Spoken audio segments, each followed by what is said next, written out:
Swayam Prabha. Digital India. Educated India.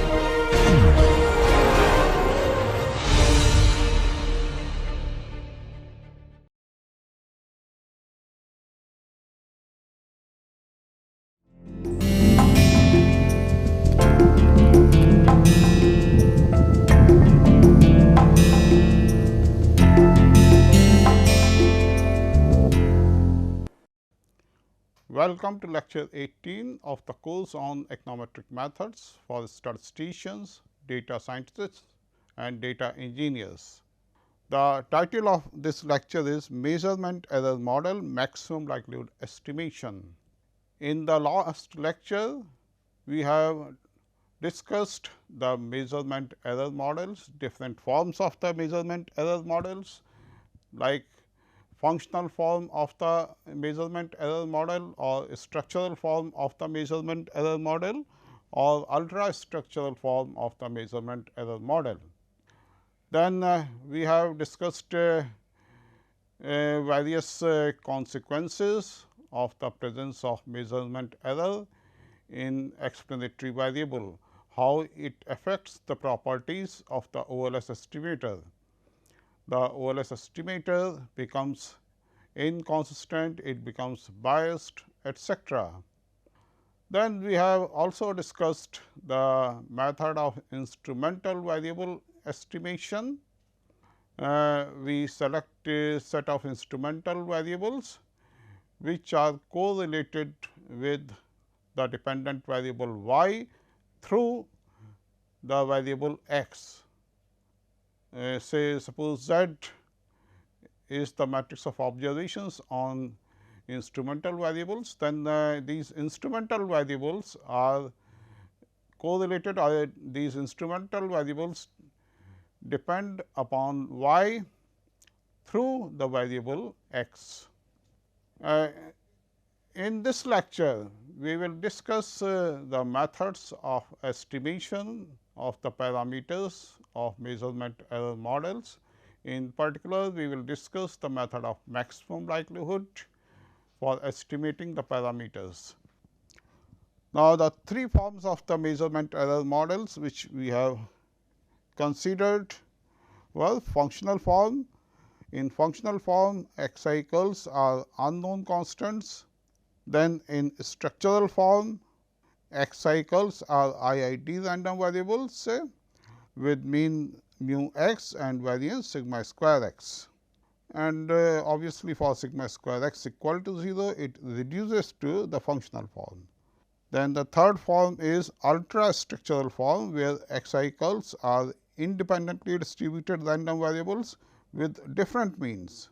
In structural form, all the x cycles have same mean mu x, whereas here all the x cycles have different mean mu xi's, and means are sigma square x. Now, we consider the maximum likelihood estimation in structural form. So, we consider the simple measurement error model, say y curl equal to beta naught plus beta 1 x cycle, I varies from 1 to n, where y is equal to y curl plus u I. This is the actually the observation on dependent variable y I. Then x I is equal to x I curl plus v I. Again, x I is the observation on explanatory variable. So, actually x I curl and y I curl are unobservable and x I and y I are observable. Then in the structural form, x cycles are stochastic, and then we assume that u i's are IID normal 0 sigma square u. This is the usual assumption of IID disturbances. Then we also assume that v i's are IID normal 0 sigma square v. So, v i's also follow normal distribution having mean 0 and variance sigma square v. Then we assume that expectation of u I v I is equal to 0. We also assume that expectation of u I v j is equal to 0 for all I j equal to 1 to n. So, we assume that ui's and vj's are uncorrelated.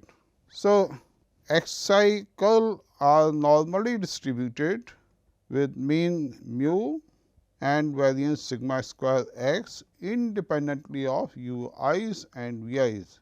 We take this assumption also. Now, if you take expectation of xi, then expectation of xi is also mu, and variance of xi is equal to expectation of xi minus expectation of xi square. Then we write xi equal to xi curl plus vi, and then we take square of this quantity. We take xi curl minus mu together plus vi whole square, which is equal to then after taking expectation, actually it becomes expectation of xi curl minus mu square plus expectation of vi square minus twice expectation of xi curl minus mu vi. Now, expectation of xi curl minus mu gives you the variance of sigma square x, and then you get expectation of vi square, which gives you the variance of v, and the expectation of last term is 0, because xi curl is uncorrelated with vi. Then expectation of yi is equal to beta naught plus beta 1 expectation of xi curl, because expectation of ui is 0. Then you get beta naught plus beta 1 expectation of xi curl is equal to mu. Then variance of yi is equal to expectation of yi minus expectation yi square, which is equal to beta naught plus beta 1 xi curl plus ui minus beta naught minus beta 1 mu whole square. So, this beta naught will cancel out, and we get beta 1 square expectation of xi curl minus mu square plus expectation of ui square minus twice beta 1 expectation of xi curl minus mu ui. Again, we are assuming that xi curl is uncorrelated with ui. So, expectation of this part becomes 0, and then we get beta 1 square sigma square x plus sigma square u. Now, the covariance between xi and yi is equal to expectation xi minus expectation xi into yi minus expectation of yi, and then we write xi equal to xi curl plus vi. So, we get xi curl plus vi minus mu here, and then we write yi equal to beta naught plus beta 1 xi curl plus ui, and expectation of yi is equal to beta naught plus beta 1 mu. So, we get this expression. Then we take these two terms together and these two terms together. This beta naught will cancel out. So, we get beta 1 into expectation of xi curl minus mu square plus expectation of xi curl minus mu into ui plus beta 1 into expectation of xi curl minus mu into vi plus expectation of ui vi. Now, expectation of this term is equal to 0, because xi curl is uncorrelated with ui. Expectation of this term is also 0, because xi curl is uncorrelated with vi also, and then ui and vi are uncorrelated. So, this term also has expectation 0. So, you obtain covariance between xi and yi as beta 1 into sigma square x. Then the joint distribution of yi xi is bivariate normal with mean vectors beta naught plus beta 1 mu, and variance covariance matrix. Here you have variance of y, then you have covariance between x and y at 1/2th and 2/1th place, which is beta 1 into sigma square x, and then at 2/2th place we have variance of xi, which is sigma square x plus sigma square v. Actually, for writing the likelihood function, we require the joint distribution of all the observations. So, this is the distribution of yi xi for all I equal to 1 to n, and using this probability distribution, we can write the likelihood function. So, the likelihood function is say 1 upon 2 pi sigma u sigma v to the power n e to the power minus summation I equal to 1 to n u I square upon 2 sigma square u e to the power minus summation v I square upon 2 sigma square v, and then this is proportional to, so just we ignore the constant term. So, this is proportional to 1 upon sigma square u sigma square v to the power n by 2 e to the power minus summation x I minus x I curl whole square upon 2 sigma square u into exponential minus summation y I minus beta naught minus beta 1 x I whole square upon 2 sigma square v. Again ignoring the constant term, the log likelihood function is L star equal to log L, which is equal to minus n by 2 log sigma square u plus log sigma square v minus summation x I minus x I curl square upon 2 sigma square u minus summation y I minus beta naught minus beta 1 x I curl whole square divided by 2 sigma square v. And then we differentiate this log likelihood function with respect to beta naught, beta 1, sigma square u, sigma square v, x I curl, etcetera. So, if we differentiate L star with respect to beta naught, we get this equation 1 upon sigma square v summation y I minus beta naught minus beta 1 x I curl equal to 0. Then, if we differentiate with respect to beta 1, then we get 1 upon sigma square v summation x I curl y I minus beta naught minus beta 1 x I curl equal to 0. For all I equal to 1 to n, if we differentiate with respect to x I curl, then we get 1 upon sigma square u x I minus x I curl plus beta 1 upon sigma square v y I minus beta naught minus beta 1 x I curl equal to 0. Or you can write it as 1 upon sigma square u x I minus x I curl equal to minus beta 1 upon sigma square v y I minus beta naught minus beta 1 x I curl. We take this term towards the right hand side. So, we get this equation 5. Then we differentiate with respect to sigma square u. So, we obtain minus n by 2 sigma square u. Here we have log sigma square u. So, when we differentiate, we get 1 upon sigma square u plus 1 upon 2 sigma u to the power 4. Actually, here we have minus 1 upon 2 sigma square u, and then when we differentiate, we get plus 1 upon 2 sigma u to the power 4. And we have summation I equal to 1 to n x I minus x I curl square. Then, when we differentiate with respect to sigma square v, we obtain minus n upon 2 sigma square v. Here again we have log sigma square v. So, we get 1 upon sigma square v.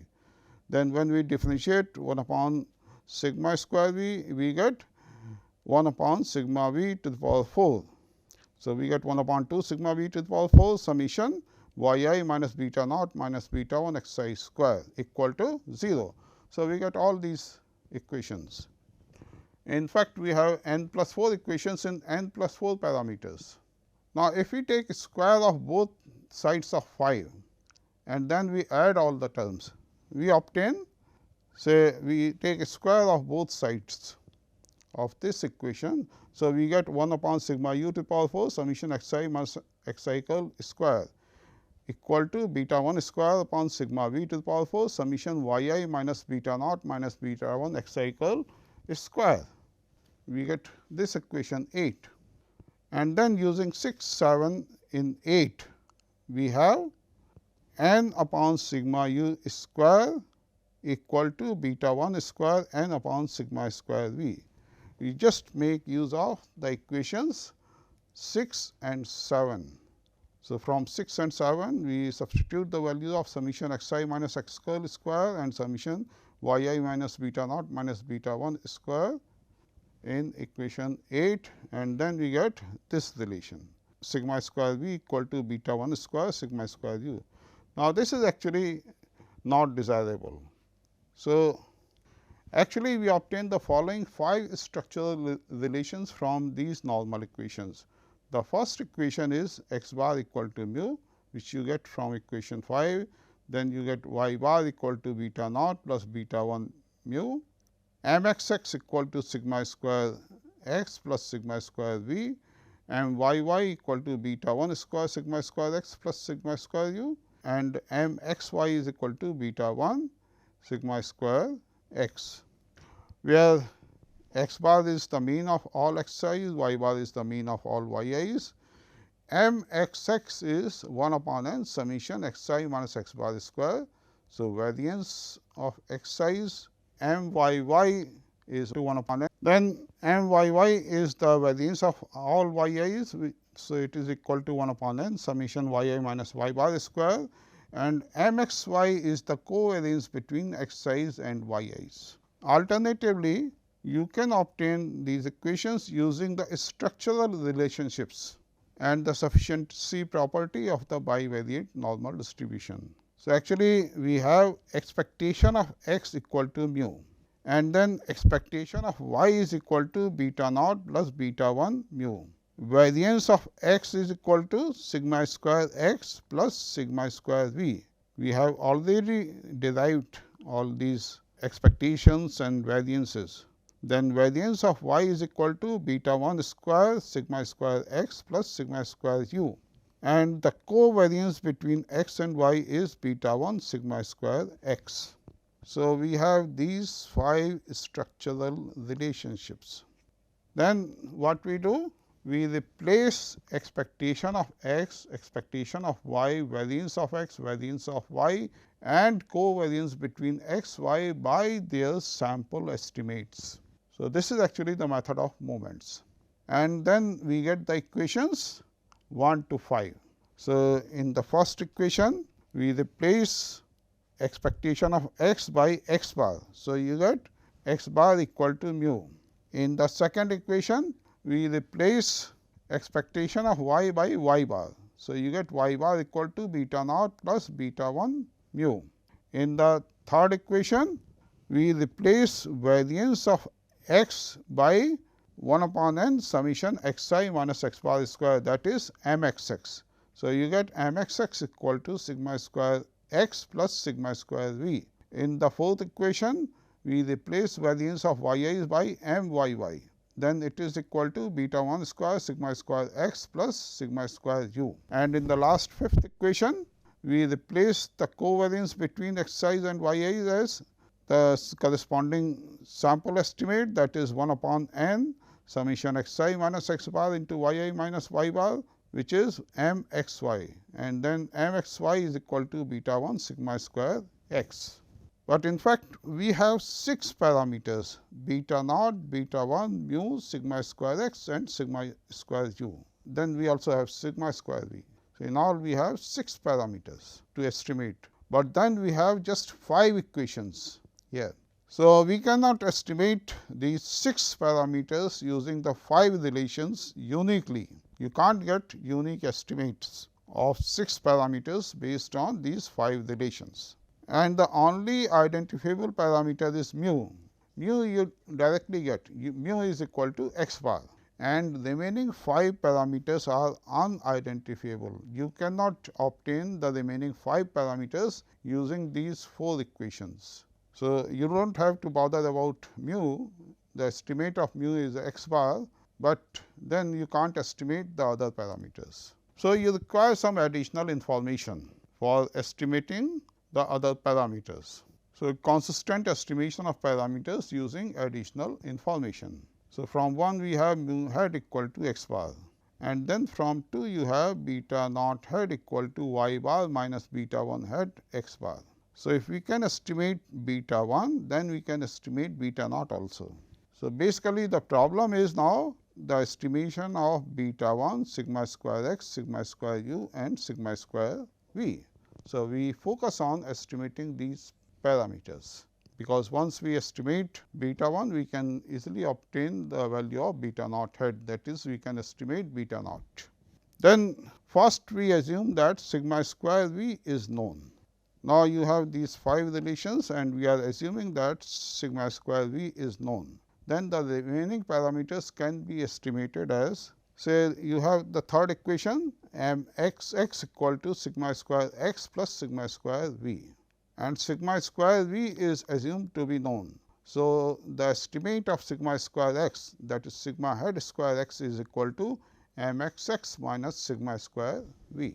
Then m x y is equal to beta 1 sigma square x from the fifth equation. So, beta 1 head is equal to m x y upon m x x minus sigma square v.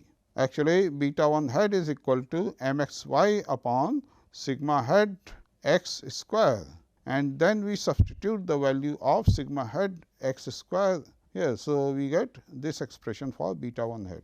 So, beta 1 head is the regression estimator of beta 1 adjusted for sigma square v. In fact, if you take sigma square v equal to 0, then what you get? Beta 1 head equal to m x y upon m x x, which is simply the OLS estimator of beta 1, the covariance between x y and divided by the variance of x, simple OLS estimator of beta 1. So, that is why we say that beta 1 head is the regression estimator of beta 1 adjusted for sigma square v. Then now, from fourth equation, m y y is equal to beta 1 square sigma square x plus sigma square u. So, from here we obtain sigma head square u equal to m y y minus beta 1 head square sigma head square x, and then we substitute the values of beta 1 head square. So, we obtain sigma head square u equal to m y y minus m x y square upon m x x minus sigma square v. Just we substitute the values of beta 1 head and sigma head square x. From here we write the value of beta 1 head, and then we write this value of sigma head square x. Now, notice that sigma head square x equal to m x x minus sigma square v, and this can be negative, and this should not happen. So, we assume that sigma head square x is greater than 0, and then we define beta 1 head equal to m x y upon m x x minus sigma square v, and m x x is greater than sigma square v. We assume that. So, obviously, sigma head square u is also assumed to be positive. Sigma head square u is equal to m y y minus beta 1 head square sigma head square x. We also assume that this term is positive.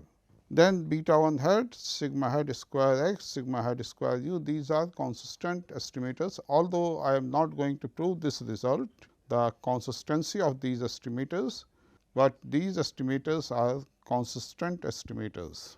Actually, we have obtained these estimators by the method of moments, and we get the same estimators if we use the method of maximum likelihood.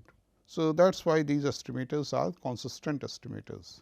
The second case is, suppose sigma square u is known, then we use this relation m x y equal to beta 1 sigma square x. So, we have m y y equal to beta 1 square sigma square x plus sigma square u, and then we write beta 1 into sigma square x equal to m x y.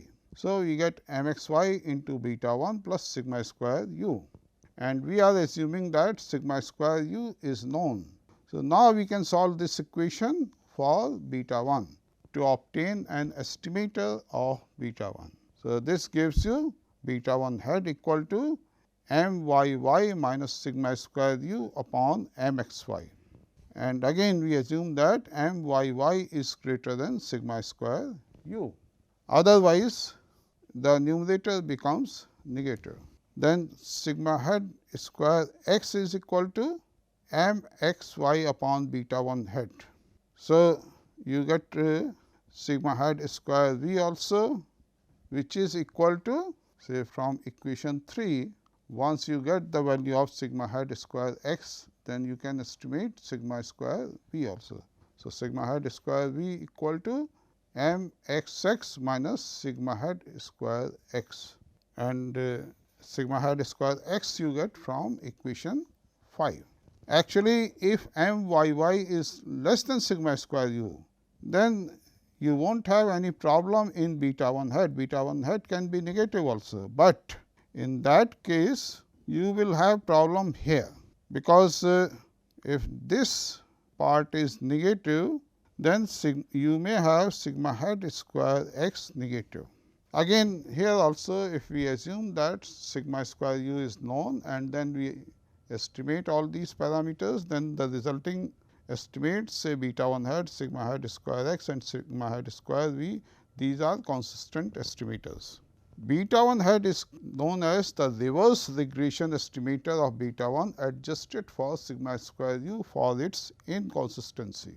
So, you have adjusted the estimator for sigma square u, and this is actually the reverse regression estimator of beta 1.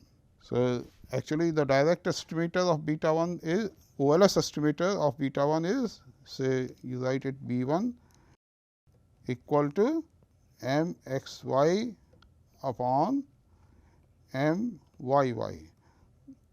Now, in the previous case when sigma square v was known, then we get this estimator for beta 1, we get this estimator. So, this is actually direct regression estimator. Now, why this estimator is called reverse regression estimator? Because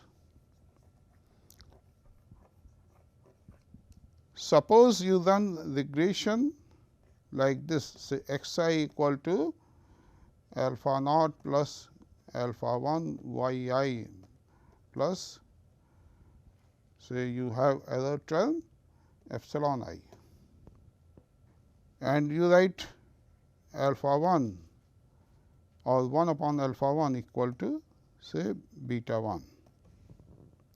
So, what you are doing? You are estimating alpha 1 using the OLS procedure and you get the estimator say A 1 equal to 1 upon n summation x I minus x bar y I minus y bar divided by 1 upon n summation y I minus y bar square.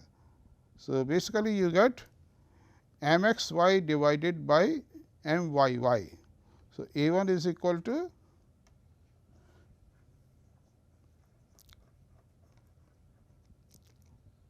m x y divided by m y y. Then the reverse regression estimator for beta 1 is say beta 1 hat equal to m y y divided by m x y, or better we write it as say B 1. And then we adjust this estimator for sigma square u. So, we subtract sigma square u from m y y and then we get this estimator beta 1 hat. That is why this estimator is called the reverse regression estimator of beta 1. This is the reverse regression estimator. Say you are running the reverse regression and then you are estimating beta 1 adjusted by sigma square u. So, you are adjusting it by the numerator by sigma square u. Then we consider the third case. If the ratio of the measurement error variance lambda equal to sigma square u upon sigma square v is known. So, first we have assumed that sigma square v is known, then we have assumed that sigma square u is known. Now, we are assuming that the ratio of the measurement error variances is known. So, lambda is equal to sigma square upon u upon sigma square v, and lambda is known. So, we have m y y equal to beta 1 square sigma square x plus sigma square u from equation 4, and then beta 1 sigma square x is equal to m x y from equation 5 plus lambda times sigma square v. So, sigma square u is equal to lambda times sigma square v.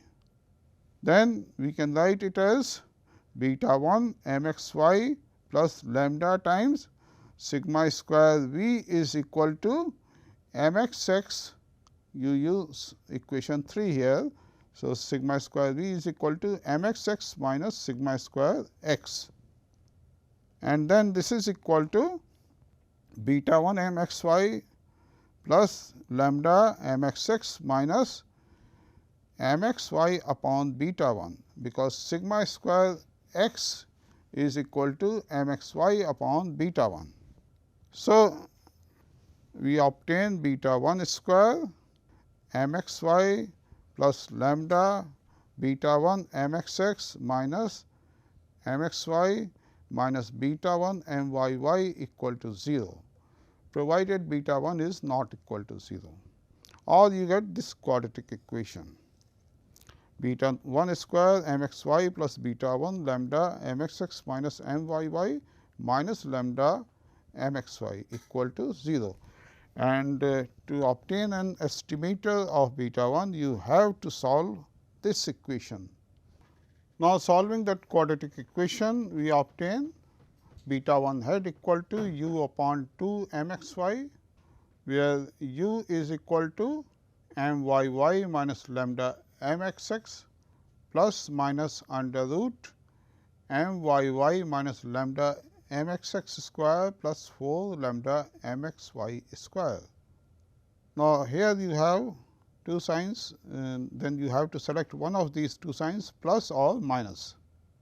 Then mxy is equal to beta 1 sigma square x, and sigma head square x is greater than or equal to 0.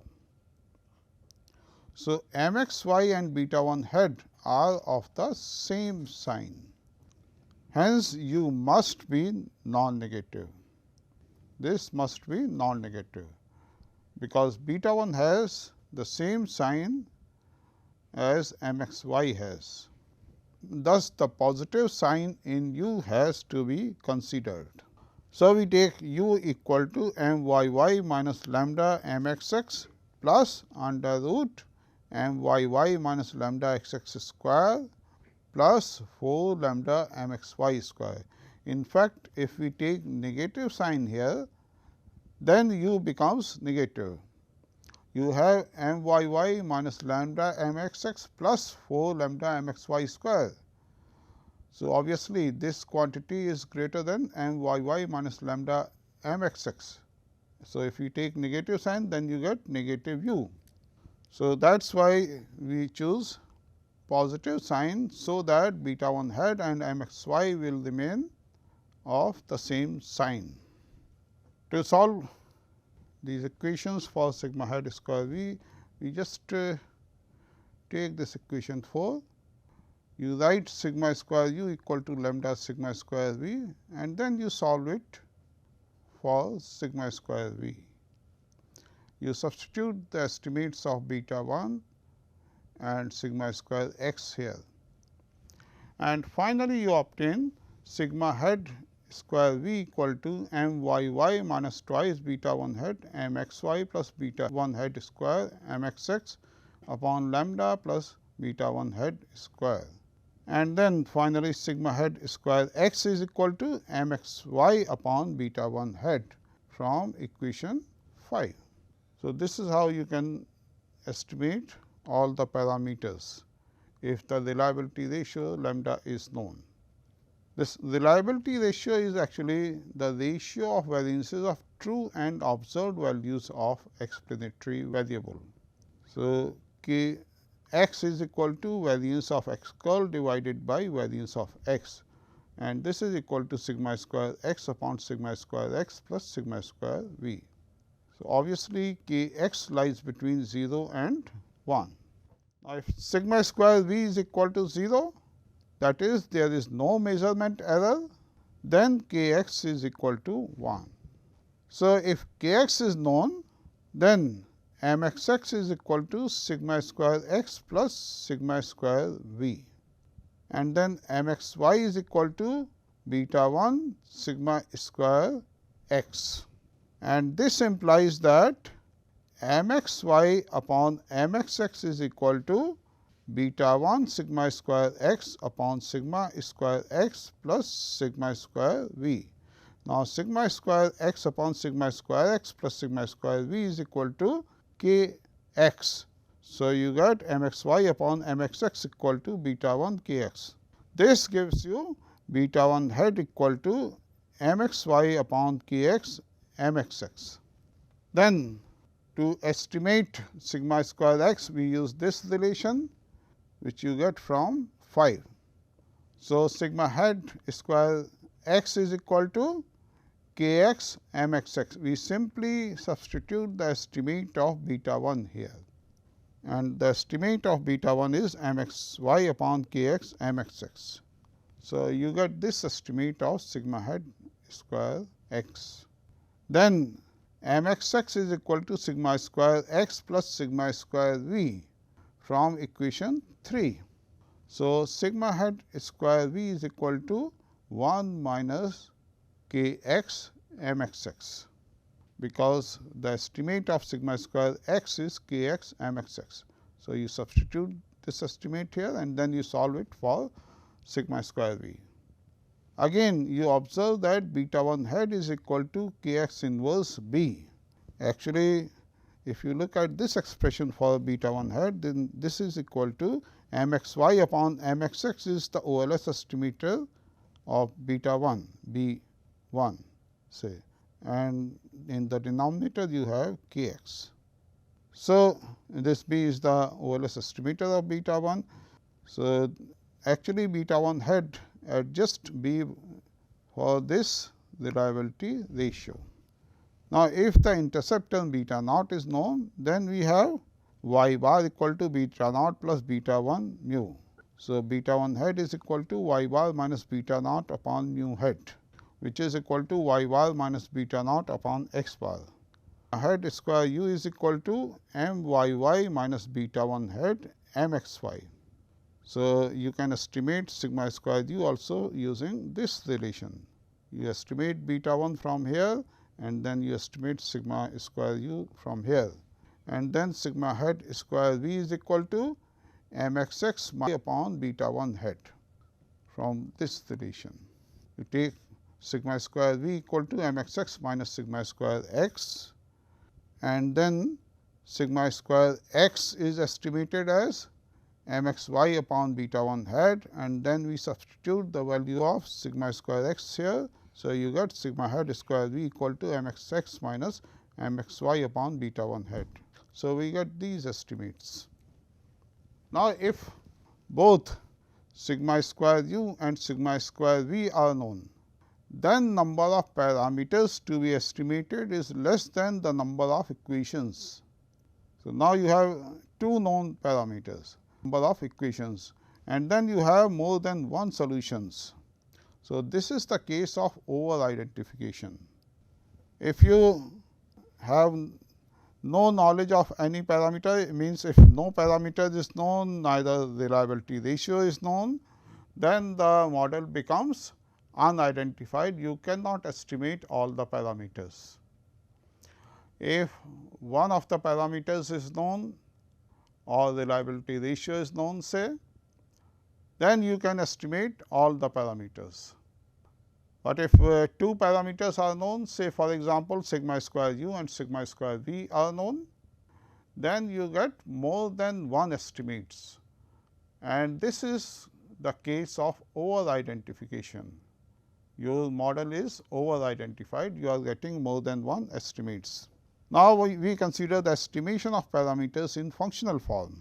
Now, the assumption that x cycles are fixed is unrealistic, and we assume that the information is conditional upon x cycles. So, the model is y I curl is equal to beta naught plus beta 1 x cycle, x I is equal to x I curl plus v I, and y I is equal to y I curl plus u I. Then the joint distribution of y I x I is bivariate normal, then y i's have mean beta naught plus beta 1 x I curl, and x I has mean x I curl, and their variances are sigma square u and sigma square v. Further, in this case y I and x i's are uncorrelated. Then your likelihood function is L equal to 1 upon 2 pi sigma square u to the power n by 2. Then in the exponential you have summation y I minus beta naught minus beta 1 x I whole square divided by 2 sigma square u into 1 upon 2 pi sigma square v to the power n by 2 e to power minus 1 upon 2 sigma square v summation x I minus x I curl square. Now, log of likelihood function is, say suppose C is the constant, then L star we denote log likelihood function by L star.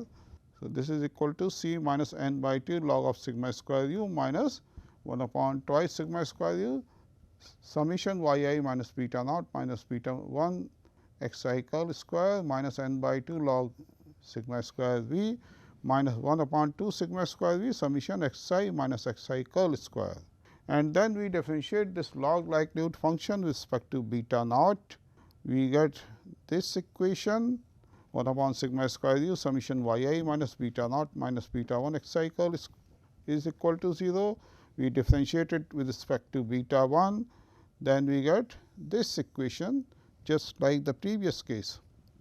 We differentiate it with respect to sigma square u, we obtain minus n by 2 sigma square u plus 1 upon 2 sigma u to the power 4 summation over I y I minus beta naught minus beta 1 x equal to 0. Again we differentiate with respect to sigma square v and put it equal to 0, we obtain minus n by 2 sigma square v plus 1 upon 2 sigma v to the power 4 summation x I minus x I curl square equal to 0. And when we differentiate with respect to x I curl and put it equal to 0, we obtain beta 1 upon sigma square u into y I minus beta naught minus beta 1 x I curl. Remember, here we have a square of this term, and since we are differentiating with respect to x I curl. So, only ith term will appear here, and we get 2 times this, and then we also get minus sign here minus beta 1. So, finally, we obtain this expression when we differentiate with respect to x I curl. And then the second term which appears come from here, we differentiate it with respect to x I curl. Again only the ith term will appear, we get 2 times x I minus x I curl, and then you also get minus sign. So, this minus sign becomes plus, we get plus 1 upon 2 sigma 1 upon sigma square v x I minus x I curl, then we put it equal to 0. And from 5 we have beta 1 upon sigma square u y I minus beta naught minus beta 1 x I curl equal to minus 1 upon sigma square v x I minus x I curl. So, you get this relation. Now, suppose we square this equation 5 dash, and then we take summation over I, and again we utilize the relations 3 and 4. So, we are squaring both sides of this equation taking summation over I. Now, from 3 we substitute the value of summation y I minus beta naught minus beta 1 x I curl square here, and from 4 we substitute the value of summation x I minus x I curl square here. Then you can easily verify that you get the relation n times beta 1 square upon sigma square u equal to n upon sigma square v, and then this gives you beta 1 equal to sigma u upon sigma v. And from here we observe that beta 1 is greater than 0. Now, this is a problem, because beta 1 is actually the regression coefficient. So, it can take negative values also. So, this procedure, the method of maximum likelihood, does not work here, because the model has insufficient information. Now, if just like the previous case, we assume that sigma square u is known, or sigma square v is known, or sigma square u upon sigma square v is known, and then we solve the equations, and then we find the maximum likelihood estimators for the other parameters. We observe that the MLEs of different parameters are similar to those in the case of structural form. So, then you will not be able to distinguish whether your form is structural form or functional form. Now, we consider the multiple measurement error model. So, you have a matrix of explanatory variables x curl which is of order n cross k minus 1, and then your model is y curl equal to beta naught ln plus x curl beta, and then y is equal to y curl plus u, where u is of order n cross 1 having elements u1, u2, un, and then x is equal to x curl plus v, where v is v1, v2, vn transpose. So, each of these vi's is of order k minus 1 cross 1. So, finally, V is of order n cross k minus 1, and V is the matrix of measurement errors associated with x curl. So, instead of vector of measurement errors, you have now the matrix of measurement errors associated with x curl.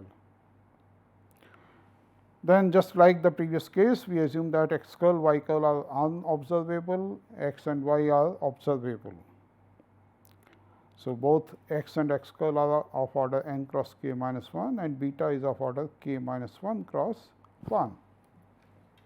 Now, in ultra structural forms, x I curls are stochastic, just like the previous case. In ultra structural forms, we assume that these are stochastic, and then we assume that ui's are IID normal 0 sigma square u, v1, v2, vn are IID having mean 0 and variance covariance matrix sigma v. Each of these v's have variance covariance matrix sigma v. Then ui and vj are uncorrelated, just like the previous case of one explanatory variables. We assume that ui and vj's are uncorrelated, and then we write x curl equal to m plus phi, where again m is n cross k minus 1 matrix, and m is equal to mu 1, mu 2, so on mu n transpose. So, mu 1 transpose, mu 2 transpose, so on mu n transpose are different rows of m. Further, capital phi is equal to phi 1, phi 2, phi n transpose. So, again phi 1 transpose, phi 2 transpose, so on phi n transpose are the rows of capital phi. And we also assume that phi 1, phi 2, phi n are IID, each having mean vector 0 and variance covariance matrix sigma phi. So, these are the assumptions which we have taken. Then we define P equal to I n minus 1 upon n ln transpose. So, obviously, if you multiply any vector y p, then it gives you this vector as deviation from mean. Then S is equal to 1 upon n x transpose p x, sigma x is equal to n inverse m transpose p m plus sigma phi plus sigma v. So, you can easily verify that the variance covariance matrix of x is equal to the variance covariance matrix of x curl plus variance covariance matrix of v, that is sigma v. And this is actually sigma x. So, from here we observe that variance covariance matrix of x curl is equal to sigma x minus sigma v. Now, we consider two different cases. The first case is when sigma v is known, and the second case is when reliability matrix k x is known. Now, for a single explanatory variable, how we define the reliability ratio? It is the ratio of variance of x curl and variance of x. Now, here to define this reliability matrix, K x, we take variance covariance matrix of x inverse variance covariance matrix of x curve. So, this is how we define the reliability matrix in this multivariate case. So, instead of inverse of variance of x, we take the inverse of this matrix. So, K we denote it by K x. So, K x is equal to sigma x inverse, which is equal to this, into sigma x minus sigma v. So, we consider these two different cases. In first case, sigma v is assumed to be known. In the second case, the reliability matrix K x is assumed to be known. Then the OLS estimator of beta is B equal to x transpose P x inverse x transpose P y. And then this is equal to, we have taken S equal to 1 upon n x transpose P x. So, we divide it by n, you get 1 upon n x transpose P x. So, you write S inverse, then you have 1 upon n x transpose P y. So, this is the OLS estimator of beta.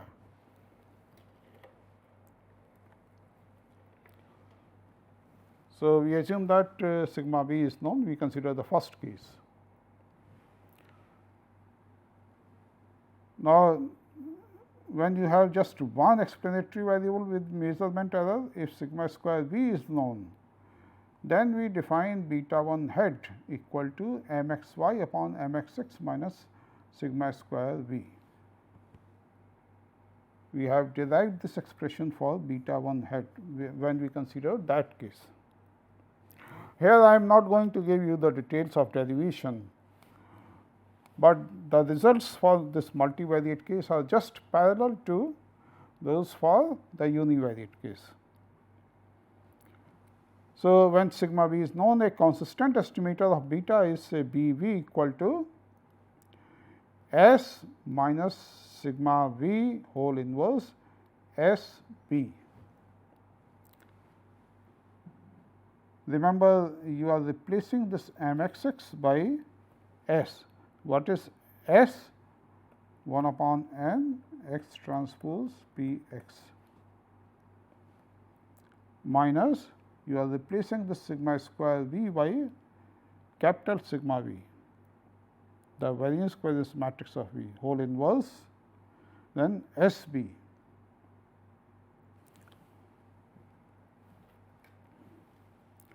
Further, if you take the probability limit of n inverse y transpose P y minus B v transpose S minus sigma v B v, then this is equal to sigma square u. Again, I am going to skip the detailed derivations. From this probability limit, you can obtain a consistent estimator for sigma square u. So, a consistent estimator of sigma square u is S square u equal to n inverse y transpose P y minus B v transpose S minus sigma v B v.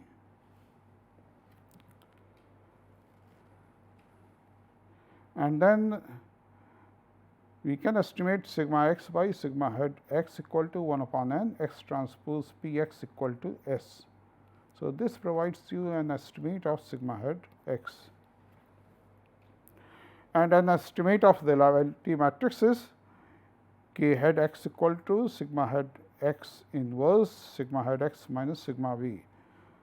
So, again you replace this estimate sigma head x by S. So, you get S inverse S minus sigma v.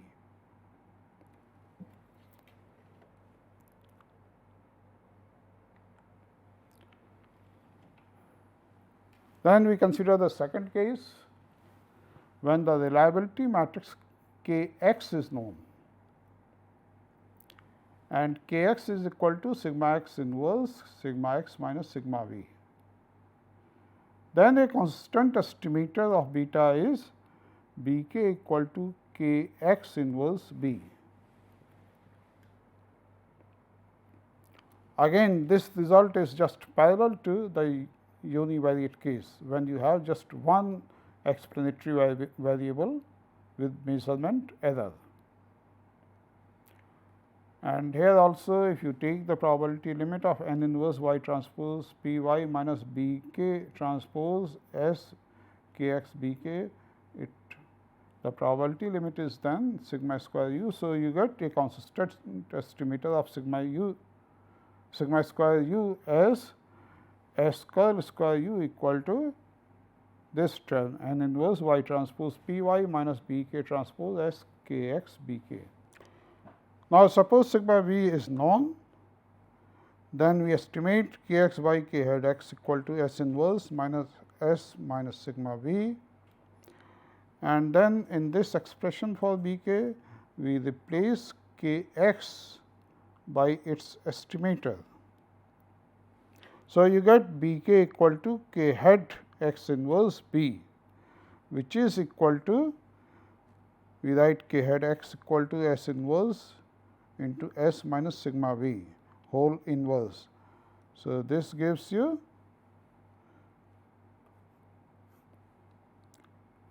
s minus sigma v inverse s b, and this is equal to b v. So, in case of known sigma v, if we replace this reliability matrix k x by its estimator, then we get the estimator b v. And in this case, s curl square u is equal to s square u. You can easily verify in the expression for s curl square u, you replace this k x by this estimator, and you can easily verify that it is equal to s square u. So, in this lecture we have discussed the problem of estimation of different parameters of the measurement error model. In particular, we have considered the maximum likelihood estimation procedure for estimating the parameters of the structural form of the model. We observe that the resulting likelihood equations cannot provide you unique estimates of all the parameters. In fact, you have 6 parameters, but 5 equations, and then on the basis of those 5 equations, you cannot estimate all the 6 parameters. And the reason is your model is unidentified or under identified.